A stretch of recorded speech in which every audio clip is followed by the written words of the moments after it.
ఇక్కడే నిప్పుల మీద కాల్చుకొని తిందాం అని పక్క జాలరితో అతని కత్తి తీయబోతుంటే జాలరి ఆ చేప వైపు చూశాడు.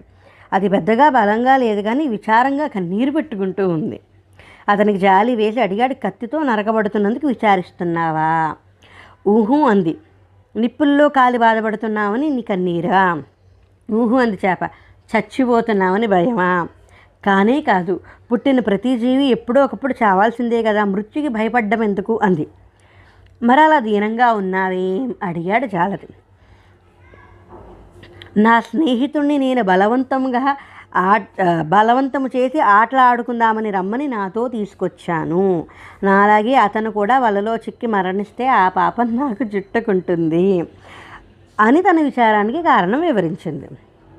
ఇప్పుడు ఆ జాలరి, అందుకే అయితే నువ్వు విచారించనక్కర్లేదు, వలలో పడిందొక్క చేప నువ్వే అన్నాడు. ఇంతలో